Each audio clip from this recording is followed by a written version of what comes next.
अगर आपने अब तक हमारे चैनल को सब्सक्राइब नहीं किया है तो प्लीज़ हमारे चैनल को सब्सक्राइब करें और हमारे आने वाली वीडियोज़ अपडेट्स पाने के लिए हमारे बेल आइकन को ज़रूर छू दें।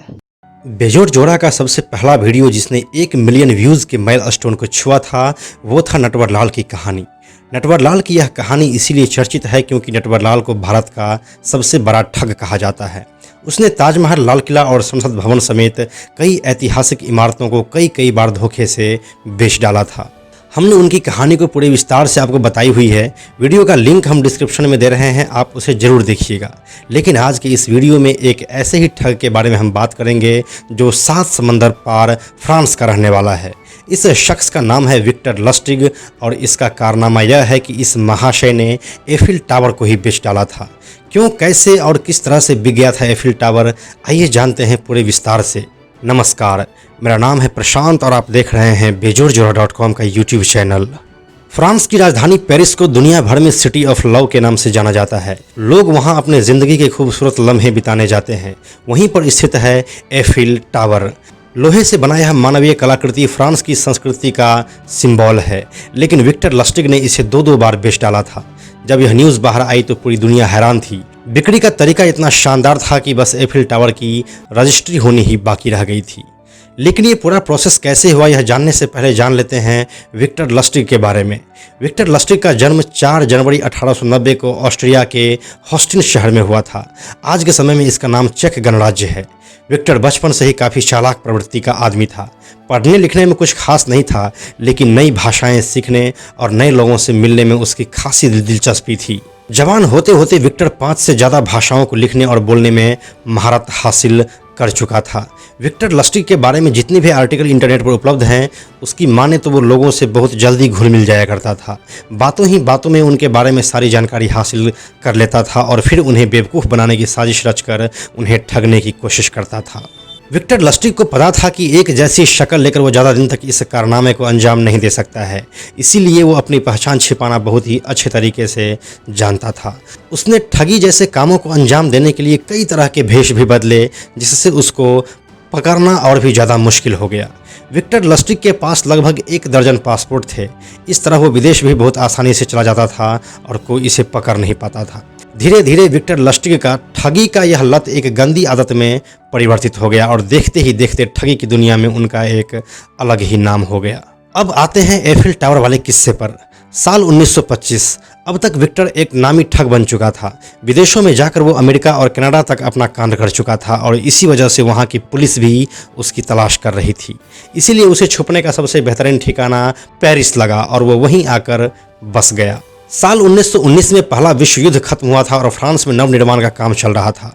पहले विश्व युद्ध में हुए नुकसान से फ्रांस उबरने की कोशिश कर रहा था और अपने इमारतों की मरम्मत करवाने के लिए आए दिन अखबारों में टेंडर का न्यूज़ छपवाता रहता था। ऐसा ही एक अखबार एक दिन विक्टर लस्टिग के हाथ लग गया। उसने अखबार में एफिल टावर की मरम्मत के बारे में छपी खबर को पढ़ा और पढ़ते ही विक्टर के दिमाग में एक शातिर आइडिया आया। विक्टर लस्टिग ने एफिल टावर बेचने के लिए डाक व टेलीग्राफ मंत्रालय के डिप्टी डायरेक्टर का भेष लिया और एफिल टावर के नकली कागजात तैयार किए, जिसमें एफिल टावर से जुड़ी सभी तरह की जानकारियां रखी गई थी। इसके बाद वो कुछ खास व्यापारियों तक ये खबर पहुंचाई कि एफिल टावर की मरम्मत सरकार के लिए मुश्किल है क्योंकि सरकार के पास अभी पर्याप्त रुपया पैसा नहीं है। इसीलिए सरकार इसे बेचना चाहती है। क्योंकि ये गुप्त योजना है, इसलिए इसका ज़्यादा प्रचार प्रसार नहीं हो रहा है। जिसके बाद 6 व्यापारी विक्टर के इस झांसे में आ गए थे और उसने संयुक्त रूप से उनके साथ एक गुप्त रूप से मीटिंग की। मीटिंग में उसने कहा कि एफिल टावर से लोगों के इमोशंस जुड़े हैं, इसीलिए उनके हटाए जाने के बारे में ज़्यादा प्रचार नहीं किया जा रहा है। इसीलिए आप लोगों तक गुप्त तरीके से यह खबर पहुंचाई गई है। विक्टर लस्टिग अपना काम कर चुका था और यह असरदार भी रहा था। मीटिंग के कुछ दिनों बाद एक व्यापारी ने विक्टर से संपर्क किया और कहा कि वो एफिल टावर खरीदना चाहता है। इस कॉन्ट्रैक्ट को देने के लिए विक्टर ने व्यापारी से मोटी रिश्वत मांगी। व्यापारी को लगा कि सरकारी कर्मचारी अक्सर बड़े टेंडर्स के लिए घूस लेते हैं, तो विक्टर भी यही कर रहा है। इसीलिए वो तैयार हो गया और उसने काफ़ी सारा रुपया पैसा विक्टर तक पहुंचा दिया। पैसे मिलते ही विक्टर गायब हो गया और वो फिर कभी व्यापारी के हाथ नहीं आया। अगले दिन व्यापारी जब पहली बार हुई मीटिंग वाले जगह पर रजिस्ट्री के लिए पहुंचा तो उसे तगड़ा झटका लगा। वो समझ चुका था कि किसी ने उसे बेवकूफ़ बनाकर उसके सारे पैसे ऐंठ लिए हैं। विक्टर लस्टिग ने इस काम को इतनी चालाकी से किया था कि कोई भी उसे पकड़ नहीं पाया। कहा जाता है कि उतना ही खाया जाए कि मूंछों में ना लगे, लेकिन इस बार विक्टर के मूंछ में कुछ ज़्यादा ही पैसे का दाग लग चुका था। उससे रहा नहीं गया और ठीक 6 महीने बाद वापस वो सेम पैंतरा किसी दूसरे व्यापारी पर आजमाया। दूसरा वाला भी फंस गया और अपना पैसा गंवा बैठा, लेकिन दूसरे व्यापारी ने वो गलती नहीं की जो पहले वाले ने किया था। दूसरे वाले ने पुलिस कंप्लेन किया और सारा का सारा वाकया बाहर आ गया। इसके बाद पहले वाले ने भी अपनी शिकायत दर्ज करवाई।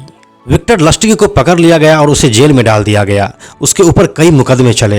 विक्टर को दूसरे मुकदमे में भी सज़ा हुई। इतनी सज़ा हुई कि उसे अपनी बाकी की पूरी ज़िंदगी जेल के सलाखों के अंदर ही गुजारनी पड़ी। जब जेल में 11 मार्च साल 1947 को उसकी मृत्यु हुई, तब वो अमेरिका के एक जेल में बंद थे।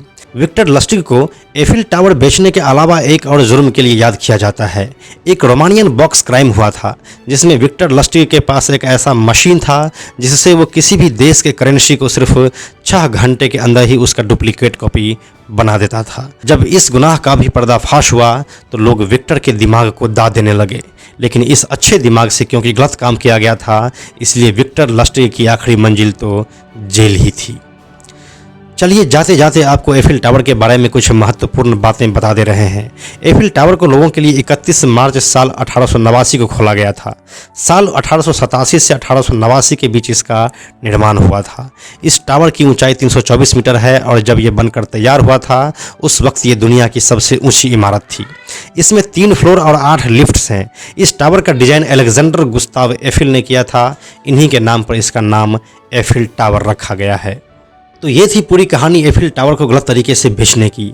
आशा करते हैं आपको हमारी यह वीडियो जरूर पसंद आई होगी। दुनिया भर के ऐसे ही रोमांचकारी कहानियों के लिए हमारे चैनल को सब्सक्राइब करना ना भूलें।